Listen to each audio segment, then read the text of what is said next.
Hola, bienvenidos y bienvenidas a un nuevo capítulo entre hinchas y derechos. Le habla Tomás y de verdad les digo que este capítulo me toca personalmente. A veces uno piensa que va al estadio a conectarse, a gritar, a cantar, a abrazarse con gente que ni conoce, pero que vibra igual que uno por el mismo equipo. Y de repente pasa esto. Dos cabros de 12 y 18 años mueren aplastados mientras intentan entrar al estadio. Iban con toda la ilusión. Probablemente con la camiseta puesta, quizá era su primera vez, no lo sé. ¿Qué pasa? Una tragedia. ¿Una que pudo haberse evitado? Sí. Hoy queremos hablar de eso, queremos desmenuzar todo lo que pasó, por qué pasó, qué falló, qué se puede hacer para que nunca más tengamos que lamentar algo así. Antes de arrancar vamos a poner unos segundos de ambiente del estadio, porque aunque duela hay que recordar. Y porque también queremos rescatar lo bueno y lo que nos une. Lo que hace que tanto vayamos al estadio cada fin de semana a llenar las tribunas.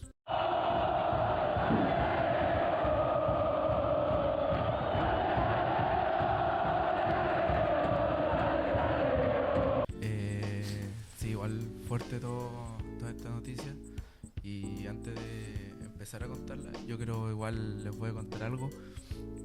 Que yo hace un tiempo igual estuve en el estadio mismo, por dentro, estuve haciendo un trabajo para la universidad. Y la verdad es que lo que se veía no era nada agradable. Habían torniquetes sueltos, se movía mucho el suelo cuando la gente saltaba, por ejemplo. Qué sé yo, habían, por ejemplo, los baños también no se veían en buenas condiciones, y eso igual hace que el hincha no se sienta quizás tan cómodo. Y todo eso me dejó también inquieto, pensando en mi cabeza que algo quizás algún día podría llegar a pasar, y finalmente, lamentablemente, pasó. Esto pasó, aquí lo tengo, el 10 de abril, como a las 6:50 aproximadamente, que fue este incidente. Y bueno, después lo que informó Carabineros ya después en entrevista, fue que específicamente el acceso de Cordillera fue el que estaba bloqueado. Y también había mucho vendedor, por ejemplo, de típica palomita, completo, no sé, había mucho vendedor que también obstaculizaba el paso de los hinchas. Todo esto es para quizás no sea lo mejor. Está bien que no hubieron las fiscalizaciones necesarias, pero siempre se debe, estos partidos de esta magnitud, también sabemos que fue un Colo-Colo, un equipo grande del país, con un equipo de afuera, debe tener las fiscalizaciones necesarias. También, como sabemos, hubo muertos, hubo, eh, hubo gente herida, y el trauma que conlleva a la gente, porque esto para mí, no sé, para usted es un evento bastante traumático. Y eso que no estuvo ahí, o sea, imaginémonos la gente que estuvo ahí. También esto, bueno, pasa porque no se activó a tiempo el protocolo que existe, ya que hay una norma, la norma 11.505, de la cual habla de cómo actuar en eventos masivos, y lamentablemente no se activó en estas circunstancias. Sí, es verdad, Nico. Es un evento demasiado traumático para nosotros y más para los que están en el estadio. Yo, por ejemplo, estaba en mi casa esa tarde siguiendo la previa del partido, como lo hago siempre para Copa Libertadores, cuando juega la U, cuando juega el Colo o cuando juega cualquier equipo chileno. Y en la previa ya decían que había, en la misma tele, decían que habían incidentes, pero el tema es que solamente decían eso, que había incidentes, nunca detallaron si había gente fallecida o habían herido. Y la cosa es que empiezo a ver el partido de la forma más normal y empiezo a actualizar las redes sociales, Instagram, Twitter, y empiezan a salir los videos. El partido ya se está jugando y empiezan a salir videos del fuera del estadio, fuera de cancha, que el partido se está jugando y afuera de la cancha habían disturbios, habían enfrentamientos de los hinchas de la Garra Blanca con Carabineros de Chile. Y la cosa es que empiezan a salir demasiados videos, pero sin verificar. La cosa es que de esos videos sin verificar la fuente y todo eso son los que quedan primero cuando salen las noticias. Es de lo que primero se toma la prensa y pueden verlo. Y la cosa es que no tiene que ser así porque, como ya sabemos, el código de ética del colegio de periodistas dice que hay que verificar la información antes de publicarla. ¿Y por qué, en este caso, por qué eso no pasó? Habrá sido porque fue la primera información que llegó, fue porque de lo que se tomaron los medios para subirlo al tiro, no confirmaron el hecho de 2 personas fallecidas, de un menor fallecido y un niño de 18 años ya. Siendo que la gente, que detrás de esos niños hay una familia. ¿Por qué no se respetan esas cosas? ¿Por qué se sigue fallando en esas cosas? ¿Y sabéis qué? Para no quedarnos solo con lo que pensamos nosotros, y queremos meter la voz de alguien aquí, que estuvo ahí, donde las papas quiebran. En el Monumental, ese día, escuchamos lo que nos contó Mauricio Herrera, un hincha de Colo Colo, que lo vivió desde adentro. Hermano, puta, lo que me acuerdo del partido, me acuerdo que iba llegando, en el estadio tenés que ir temprano. Y por el horario del partido, y como yo venía bajando de Temuco, voy a llegar un poco antes. Estaba en la parte de Océano. Y de repente, no, yo compré normal, sí, habían harto carabineros, pero se veía como un partido normal hasta ahora, no era nada raro. Los carabineros igual siempre hacen lo mismo, que al principio empezaron a tirar harto gases lacrimógenos y todo, y yo estaba dentro, cuando de repente, un poquito antes de empezar, estaba comiendo una weá. Y después de eso, empieza a quedar como a la cagada, po. Como que veo a harta gente entrar corriendo, em, lacrimógena, así como que tú estás afuera, pues tú estás adentro, tú veías afuera como que está afuera, están tirándose weá, em, empieza a caer lacrimógena, empiezan a ver todo. Y hasta ahora dije, chucha, otra vez está quedando la cagada. No era algo que no hubiera pasado antes, o sea, pasaba. Y hasta como inicia el partido, y de repente llega como una harta gente de golpe.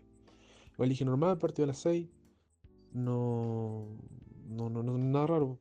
Entonces, el partido era como a las 8 creo. Entonces, después a las 6 la gente sale, entonces como que no es tan raro, porque gente llega justo al trabajo, entonces no era raro. Y el minuto, puta, haber sido minuto 10, un poquito antes, justo estaba empezando el partido, como que se empezó a escuchar como el murmullo de murieron unos niños afuera, dijeron. Lo primero que se sabía. Y empezó como el murmullo, un murmullo así como desde el estadio, así como el culo estaba atacando, estaba jugando bien, y estaba como un murmullo así que algo raro estaba pasando. No era del partido, era como externo, como que la gente no estaba concentrada en el partido. Y yo tampoco, porque la gente estaba como mirando para atrás, y entraba mucha gente de golpe, y había un olor como a gas lacrimógeno. Y termina el primer tiempo, saco mi teléfono, y ahí todos se enteran que habían muerto 2 niños, que hasta ese momento se sabía que habían 2 niños, y lo que se sabía ahí que habían muerto porque los carabineros los habían atropellado, que los pagos los habían atropellado y habían dejado la cagada y todo eso. Y ahí hubo un silencio así como el entretiempo así mal, como frío así, la gente no hablaba, había gente triste, había como que algo pasó, algo se rompió. Y después de eso pasa el minuto 60 más o menos, donde entran en la esquina en un codo, Lautaro creo que, en un codo entran a la cancha. Y entraron a la cancha explicando, se sabía por qué, porque la gente como que en el entretiempo empezó a gritar que no siguiera el partido porque, porque había muerto cabro. Y había un ambiente muy raro, estaba la cagada afuera, después para salir fue un show porque, claro, en la barra se enteró que habían muerto cabros, empezaron a tirar weá, y fue caótico, fue triste, había un ambiente muy triste. La gente estaba después como muy choqueada de eso porque después se enteró que había un niño de 13 años que había muerto, 12 13 años, la otra cabra tenía 18 al final, pero igual, entonces... Y al final fue todo como una pelea entre barra y los pacos. Eso me acuerdo. Bueno, después de que los tres escuchamos el testimonio, igual para mí, bueno, ya la noticia ya era impactante y escuchar a alguien que estuvo ahí también te deja para adentro. Porque una cosa es, en nuestro caso, que fue ver videos, estar en nuestras casas quizás, ver videos, ver las redes y sentir ya quizás esa preocupación por la misma gente, y escuchar esto de alguien que estuvo ahí mismo en los hechos, que estuvo presencialmente. La verdad es que algo es muy distinto cuando alguien te lo cuenta y te deja aún más impactado, yo creo que en mi caso. Sí, porque ahí entra un tema más profundo, porque no es solo una falla periodística, es una falla estructural. Partamos por lo básico, el derecho a la vida. La Constitución los protege. El derecho, también tratados internacionales como la Convención Americana de Derechos Humanos. Y ese derecho no es solo no matar, sino también cuidar. El Estado, los organizadores, los municipios, todos tienen la obligación de prevenir estos hechos. Si haces un evento masivo y no garantizas la seguridad mínima, estás fallando. Entonces está claro que estás violando un derecho fundamental al final. Y lo que digo así de claro, esto no fue un accidente, sino fue una total negligencia de las autoridades, de todo. Porque no es posible que mueran 2 niños al final en el estadio. Sí, pues, y mira que no es que no existen leyes con eso. Por ejemplo, la ley 19.327 nos dice que los clubes deben presentar un plan de seguridad y contingencia antes de los partidos. El club también antes el club había dicho que aproximadamente iban a llegar unos 350 guardias para el encuentro. ¿Y qué pasó? Que al final después salió la cifra o en el momento de que llegaron casi apenas 250, o sea, 100 menos de los que el club había dicho de los que iban a haber en ese momento. ¿Y cuáles fueron las consecuencias? Bueno, las consecuencias fueron carabineros llegando tarde, falta de seguridad obviamente, más disturbios, la gente más vuelta loca, y según informa el mismo IND, después de los incidentes, es que la puerta 8 del Estadio Monumental estaba trabada desde hace 12 minutos antes de este acontecimiento. O sea que ya se prevenía lo que podía ocurrir, que podía ocurrir algún accidente, y nunca se informó, no pasó nada hasta que llegamos a lo que llegamos.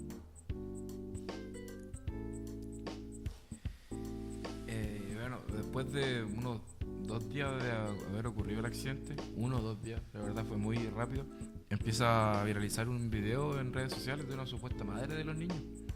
Y lo peor es que en ese video, la supuesta madre empieza en TikTok y la madre supuestamente estaba en estado de ebriedad. Y lo mismo de delante, suben videos sin corroborar información, otra vez tocan a la familia afectada, que después, obviamente duele un poco más después del fallecimiento del niño. Y lo pasaron por la tele, en matinales, estaba en Twitter, en TikTok, en todos lados. Y sin corroborar información de que ella realmente era la mamá de los niños, cuando al final ella era una vecina de los niños. Y sí, una vecina sin lazos familiares. Ahí nuevamente se vulnera la dignidad, su honra, su privacidad, y nadie se hace cargo. Eso va contra la Constitución y va contra el Código Civil y también contra el Código de Ética del Periodismo, porque pasaron por encima de no respetaron los 2 niños fallecidos ni las familias de luto. Y como si eso no bastara, uno de los cabros tenía 12 años, es decir, era menor de edad al final. Un niño. Y eso activa un montón de normas más específicas, las leyes de garantías de la niñez, la Convención de los Derechos Humanos del Niño. Todos dicen que hay que proteger la vida de los menores al final, su identidad, su integridad. ¿Y qué hicieron los medios? Mostraron sus nombres, sus fotos, sacaron cosas de sus redes sociales. En algunos medios ni siquiera pixelearon las caras. Sí, al final es un error de todos al final. Es falta de ética también, vulneración legal y todo eso al final. Sí, pues como también todo esto refleja, yo creo que algo más grande, que es la cultura en la que vivimos, y es el morbo. Yo creo que como dijo el Benja también, de que se publicó se publicaron noticias, las primeras noticias obviamente, sin corroborar bien la información, y esto es porque yo creo que la gente está dispuesta a no hacer todo por quizás un like, un comentario, quizás tener más seguidores, y es porque les gusta el morbo, les gusta quizás los likes y todo. Y eso es porque acá no hay una ley que obligue como a parar eso. Por ejemplo, les voy a contar que en Argentina hay una defensoría del público, del hincha, en los estadios. También en Uruguay hay un consejo de autorregulación con los hinchas. Y bueno, en Chile se ha tratado de crear esto desde el 2007 que viene, y la verdad es que no pasa nada, seguimos igual porque, no sé, a la gente no le conviene, o que simplemente no quieren realizar, no quieren poner mano dura con este tipo de situaciones, y pasa esto. Y yo creo que va a seguir pasando, la verdad. Yo creo que no porque haya pasado esto va a detenerse o no va a ocurrir nunca más. Yo creo que va a pasar más veces, lamentablemente. Y no solo pasa eso en los medios tradicionales, sino que también en nuestras redes sociales, que obviamente están abiertas a todo el mundo, Instagram, Twitter, creo que son las que más usamos, junto a TikTok. Y la gente poniendo hashtags, culpando a los chicos, que por qué estaban ahí, dónde estaban los padres, por qué un menor de 12 años estaba metido en la Garra Blanca, por qué un menor de 12 años tenía acceso a la Garra Blanca. Teoría absurda, los típicos memes, y obviamente que también eso hace daño. La ONU y la UNESCO tienen recomendaciones para actuar responsablemente en estas situaciones, pero es claro que la gente no las conoce, o simplemente no les importa. Por eso nosotros tres creemos que debería haber educación mediática desde el colegio. Desde el colegio ya empezar a informar y a decir que las cosas de ética, qué está bien, qué está mal, tener un poco de moral. Lo mismo es como enseñar a cruzar la calle. También te tendría que enseñar a identificar noticias falsas o a no compartir contenido no verificado, y no solamente compartirlo por compartirlo. Como decía Nicolás, por tener un mísero like estás dañando a una persona y a una familia detrás. Y eso nos lleva a hablar de soluciones concretas. Primero, que sea una infracción grave publicar fotos de los menores fallecidos sin autorización de la familia. Segundo, que la NFP no programe partidos si no se ha ejecutado el plan de seguridad, ¿verdad? Y no solo en el papel. Tercero, que los canales tengan que verificar con al menos 2 fuentes antes de publicar una muerte. Porque esto no es cualquier cosa, sino esto debería hacerse en cualquier parte, verificar siempre antes de subir o todo eso. Bueno, y también agregamos una cuarta, que sería crear un observatorio de prensa independiente con participaciones de universidades, de ONG y de la misma ciudadanía.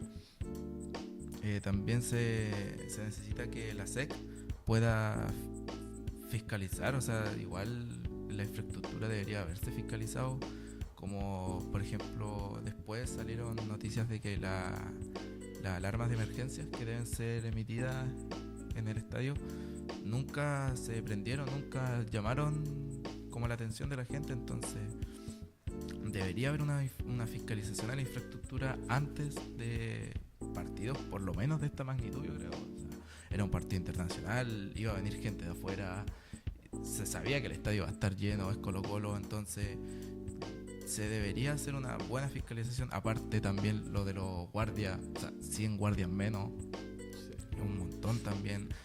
Lo de que una puerta hubiera estado cerrada minutos antes, yo creo que se debe hacer una buena fiscalización y programar bien los encuentros previos. Sí, nosotros también como hinchas tenemos pega. No podemos seguir normalizando el riesgo.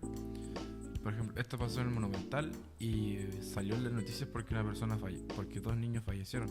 Pero el tema es que a mí, yo como hincha de la Universidad de Chile, yo he viajado a Concepción, donde realmente algo muy parecido, ya que allá en Concepción nosotros entramos por la galería sur del estadio. La cosa es que para la gente que mueve en estos clubes, como lo es el Colo-Colo, como la Universidad de Chile, la misma Católica, los protocolos que tienen son demasiado, por así decirlo, estúpidos. Porque, por ejemplo, nos pasan el Roa Concepción, Collao, la Universidad de Chile. Y a mí me pasó que yo estuve en una avalancha. Yo estuve no empujando, pero fui empujado. Porque literalmente si tú estás ahí, no tienes nada más que hacer que estar hacia adelante. Si te caes parado, te puedes caer, te pueden pisotear y hasta aquí nomás llegamos. Pero el tema es que, volviendo a lo anterior, es que los protocolos que hacen, por ejemplo, el Monumental es grande, tiene capacidad para harta gente. ¿Por qué no pueden abrir más puertas? ¿Por qué no pueden tener un área solamente para las personas que venden? ¿O un área para la gente que entra? ¿O tener simplemente más controles para que la gente empezar controlando desde que uno se acerca al estadio, pasa por un control, 2 controles, 3 controles y ya así entran al estadio súper bien? No hay necesidad de avalancha y todo eso. Y para mí, el 10 de abril debería recordarse en el fútbol chileno como acto simbólico, con campañas de seguridad, con espacios de reflexión y de por qué la memoria es una forma de justicia. Y no olvidar nunca a los 2 menores fallecidos. Sí, tenemos que recordarlo, porque fue lamentablemente un día negro para el fútbol chileno. Para el fútbol en general. Sí, para que en todo un el partido fútbol. muriera gente para el fútbol. Porque Sí, creo que el primer incidente de hinchada, de barra en un partido Sí. internacional con Libertadores. Sí, es verdad, sí, igual estamos años luz de Europa, donde puede ir la hinchada visitante. Por lo menos acá en Chile no se puede ir la hinchada visitante, como el clásico, pero con la U. Hace años que no veo la barra de la U. Es que por lo mismo, porque no hay buena seguridad, no hay buenas fiscalizaciones. Si hubiera un buen protocolo antes, previo al partido, yo creo que perfectamente se podría hacer un partido local, visita, como se hacía quizás antes y como se hace en otras partes, pero lamentablemente acá en Chile no hay esa fiscalización. Porque no les interesa, quizás no les interesa vender visita, quizás el local va a comprar igual, entonces no faltan esas fiscalizaciones. Ya vamos cerrando, pero quiero que esta pregunta se la hagan. Si mañana vuelve a pasar algo parecido, ¿vamos a quedarnos callados otra vez? ¿Vamos a permitir que se repita el ciclo? El caso Monumental es un espejo de un país que vive y pone el dinero y los clics por sobre la vida humana. El cambio empieza en nosotros, en hablar del resto y no mirar para el lado.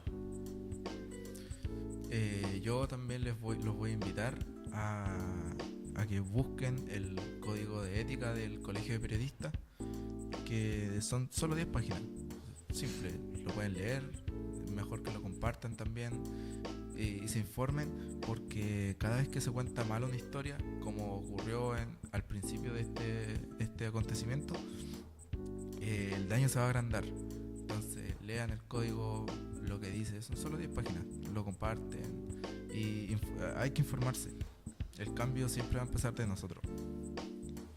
Y también se puede hacer también uno puede hacer justicia diciendo las cosas que están mal como hincha y como fanático del fútbol. Bueno, ya vamos cerrando. Quiero darle las gracias a los que nos van a escuchar, los que nos escuchan. Y que la cosa, si este episodio te removió, compártelo, coméntalo, que te una a la conversación. Y si es una cobertura injusta, a ti lo reclama, porque el silencio también es cómplice. Hay que recordar siempre a los 2 niños que sus nombres no se borren y que sus muertes no sean en vano. Vamos cerrando entonces. Chao, gente. Nos vemos en un próximo capítulo de Entre Hinchas y Derechos. Muchas gracias. Chao.